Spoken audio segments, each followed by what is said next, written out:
Hello, my fellow YouTubers. This is your boy, your man, your YouTuber, Jack McCarthy. And today I'm doing the latest reaction to Mr. Nightmare. This is 3 true scary horror stories. I very much look forward to this. Re-uploading this content to YouTube or any other platform such as TikTok is not allowed and will be removed when found, which will result in the termination of said accounts. If you see this content being uploaded to any other channels or platforms, please inform me by email at mrnightmareinbox@gmail.com. Alright, so good to know, Mr. Nightmare. If I see any of that, I'll let you know. But hopefully I'm okay because I just do reaction. I don't re-upload any of your videos. I just react to them. There's a complete difference.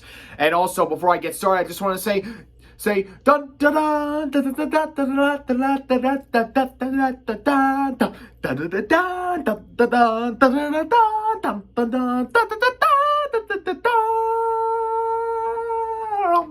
Some of you may be asking why I did the 20th century to Fox, but I should really be saying this. Congratulations, it's a celebration. Why are I celebrating? I just hit 400 subscribers on my second channel, baby. Let's go. Thank you so much to my 400 subscribers. You are so nice to me and grateful. I just want to say I thank you. I thank you. I thank you.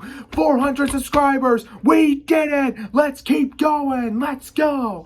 Alright, so now that I got out of the way, before I start this video, like, subscribe, click the little bell so you never, ever, ever, ever, ever, ever, ever, ever, ever miss out on any updates or the videos such as this. Make sure you stay tuned for more videos like this and a whole bunch of others as well as everything else that I upload. And thank you so much to the people that subscribe to my channel. We reached 400 subscribers. We did it! Alright, without further ado, let the reaction to 3 true scary horror stories by Mr. Nightmare begin. Sorry, quick volume check. Here we go. Narrated in first person. Story number 1, Anonymous. When my dad was around 50, he got an African Grey. He always loved parrots his whole life, so I was happy for him to get one after his retirement. Okay. He named the bird Kevin. Kevin. My dad taught Kevin a whole vocabulary of words. Really? He actually trained him to understand the meaning behind certain words, like hello, what's up, food, thank you, good, and a few others. My dad passed away at 70, and with that came the time to figure out amongst my siblings and I what would happen to Kevin. Yeah. My brother and sister didn't want the responsibility of taking Kevin into their homes. Plus, their spouses were against it too. But I couldn't bear the idea of giving him away to a new home. No. Kevin was and is one of my last connections to my dad. In a sense, that was his best friend. So I decided I would take him into my home. Okay. I put his cage in the den of my house. My house doesn't have a basement, so the den is considered the lowest level of the house. Alright. Kevin is a moderately noisy bird. He could be a chatterbox some hours of the day, usually earlier on. But later in the day and at night, he quiets down. Okay. When he's too noisy, I'll throw a blanket over his cage, and that normally quiets him down. I watch TV in the den at night to keep him company. Then around 10, I'll migrate to my room to let him go to sleep. That's pretty much the backstory behind Kevin. Alright. I've been taking care of him for 2 years now, so I know exactly how he behaves and when he's acting out of the ordinary. Speaking of out of the ordinary, there was one night in December around 11 p.m. that Kevin started making sounds while I was trying to sleep. Really? I sleep with the door open since I live alone and need to be able to hear anything if something's going on in the house. Gotcha. Hearing him making his squawking noises past dark, especially this late at night, is unusual beyond doubt, and something was irritating him. I went down to the den to see what was bothering him. He was wide awake on the lower perch of the 2 in the cage. Okay. He looked at me and was saying things like hello and what's up, and his name. All the while he was nodding his head up and down, moving his whole body in the process, as if he were dancing. Huh. I tried to feed him, but he didn't eat. So I covered him with the blanket, hoping he would stop. I was in the kitchen when I stopped inside, because he was still making the noises, and I had a feeling he wasn't going to stop. Having work the next day, I couldn't afford to lose sleep because of him. Nope. I really didn't know what to do. I'm still to this day not exactly a bird expert. I went back downstairs and uncovered him. He was still doing his little dance, bobbing his head and body and making his distressed sounds. It didn't click with me until thinking I heard something in the pantry closet a few feet away from his cage. I walked over to it and hovered my hand over the light switch to the pantry, which was outside of the door. The door has one of those big glass panels that many pantry doors have, so when I flicked the light switch, I saw the outline of a body on the inside. my fight or flight response kicked in, and I chose fight. I opened the door screaming, trying to get my adrenaline rushing, and I grabbed the man in the pantry closet out and threw him to the floor. He tried to fight back, but I easily overpowered him and had him in what I could best describe as a chokehold. Okay. He was a 50-something-year-old homeless-looking man with a smell to match it. I yelled at him, "Who are you? Why are you in my house?" He tried grabbing my face to possibly gouge my eyes or something, but I continued to wring his neck and punch him. During all of this, Kevin was going berserk in his cage. When the man on the floor seemed weak enough, I literally sprinted for the nearest phone and came right back and kept him on the ground while I called 911. Good call. The man was taken to jail, but he had no ID on him, nothing. He was homeless and had nothing to his name. And as such, he was considered what some people call judgment-proof. Yeah, Even definitely. if I tried to sue him, I wouldn't get anything from him. True. He had raided my pantry closet that night and had opened jars of peanut butter, boxes of cookies and crackers, and all sorts of other boxed and canned foods. If it weren't for my dad's parrot, I don't know what else that man would have taken or done in my house. Yeah. I'm grateful for Kevin, and I like to think part of my dad is watching over me and that bird. Yeah, definitely. Next story, Quinn Parlier. The world's most advanced website design platform. That's a very interesting name, Quinn Parlier. This story takes Oh, place high when I was a school. junior in high school. For context, here's a little background information. Back in the day, I was a pretty involved student, took all the hard classes, and was in a few varsity sports. Okay. In one of these ways, I was always busy and didn't have much time for myself, and part of me was thankful for that. It Okay. provided me an escape from a world where my parents had recently parted ways and my older brother had just gone to college. It was just me and my little brother then. He also was a swimmer and a smart kid in his own right. We were really similar, even to this day. But probably because of the stresses our family situation put on us at the time, we didn't get along, near at all. Alright. One of those wet winter days in the Midwest. I'd put in my time at school and swim, and I still had to sit down for several hours of homework. This time I had to write an essay for some advanced class that I wasn't really interested in.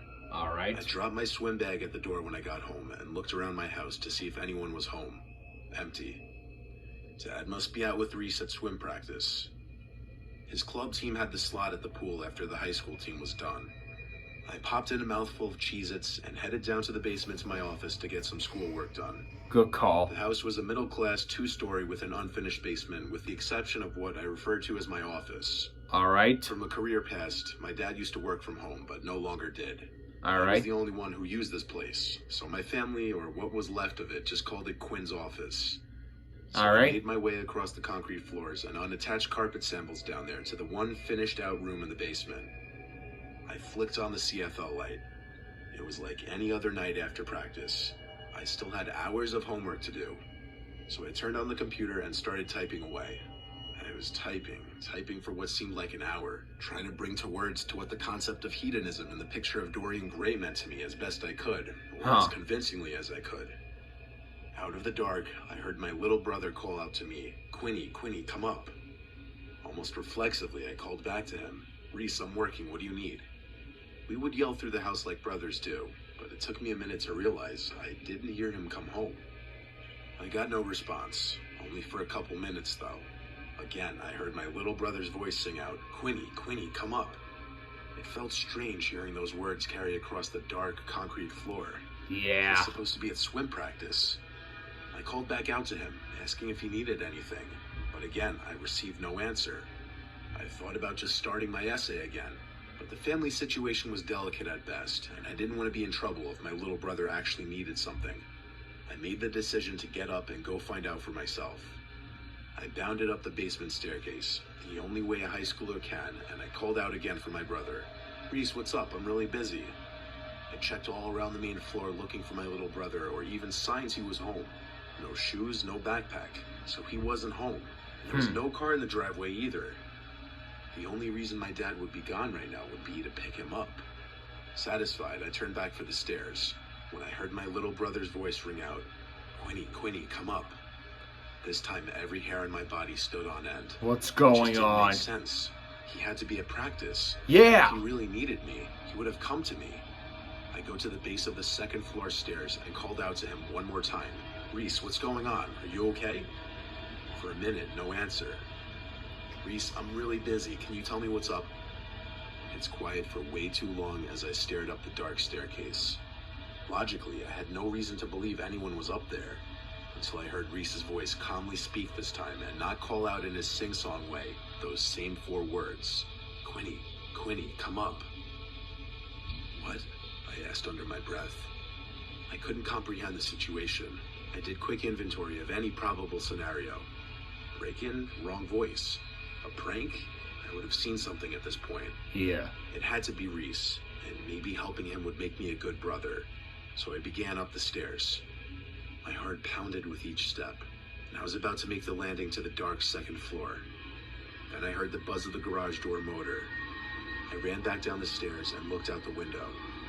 It was my father's sedan, and him and my little brother got out. I stumbled from the window to the hall where they would enter, and I felt my heart almost stop beating. I collapsed on the floor and just started to cry uncontrollably. What the shit? This was like 15 years ago now when I was a kid. Okay. I was with my best Mike friend White. Jackson at some abandoned family resort or bungalow colony type place in New York. Okay. It was off a main road and then down a private dirt path driveway entrance. All It right. was a rather large property with a bunch of old abandoned buildings, including at least 10 small bungalows, a main hall, a few bathroom stations, and an indoor pool house. Along with that was an outdoor pool, a shuffleboarding area, and a kid's playground. Everything was old, run down, and with tall, overgrown grass growing over it. We found this place accidentally one time walking down Route 209, but we didn't explore it that day. We came back another night.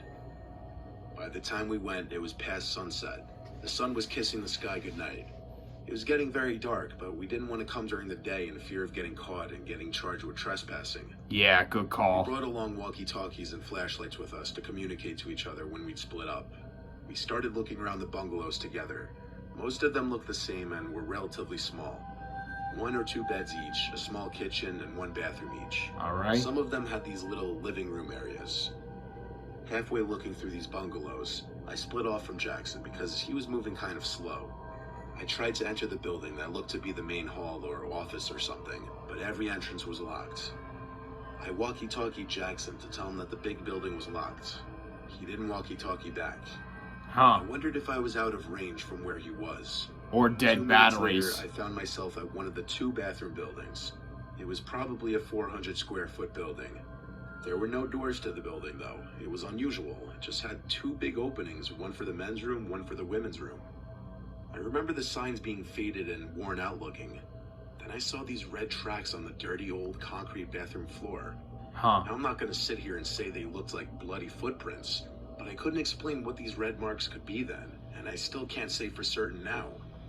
Regardless, it was pitch black inside that bathroom around that corner, and that was the first building I was scared to enter. I tried walkie-talkieing to Jackson again, hoping he was in range this time. I pressed the button on the walkie and said, "Yo, where are you?"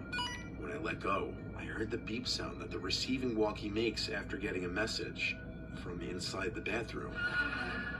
It gave me a near heart attack. Then I thought Jackson must already be in there, hence the red-looking footsteps. I called his name, and it echoed into the bathroom. I was actually about to step into the bathroom thinking he was hiding from me, pranking me, when I heard Jackson's voice call out from the distance behind me, outside in the darkness of the night. I heard him getting closer. Couldn't see him in the dark, but he obviously saw my light, so I yelled back, "I found your walkie-talkie." I started stepping into the bathroom, but then he said back, "Don't go in there, I never went in there." This is when I turned around and hurried right out of there. I pressed and released the talk button really quick on my walkie, pausing the beep again from inside that pitch-black women's room. Jackson and I looked at each other for half a second, then began dashing in the direction we came. Yep. We made it back to Route 209 and had to stop to catch our breaths. This is when Jackson told me that inside one of the bungalows he went into, he tried walkie-talking me, but I wasn't answering, meaning we must have been out of range. Yeah. Then he heard a noise from the living area of the bungalow. As he turned around, his flashlight revealed an older woman almost running towards him. He dropped his walkie-talkie and flashlight and ran out from the bungalow. He ran in the dark and hid, refraining from making noise in fear of being followed. He hid for a questionable amount of time before looking around and seeing my flashlight across the field, over at the bathrooms. The most likely explanation to me was that some cracked-out drug addict was hiding or living in that abandoned bungalow and for whatever reason lunged at Jackson and picked up his walkie-talkie. Perhaps. What she was doing in that bathroom, who knows? Maybe drugs, maybe the bathroom in the bungalow didn't work. But what I don't know is why was there a trail of what looked like blood in there? Those are my theories, but I can't explain all of it away. And that's the scariest part. Yeah, definitely. Alright, let's see.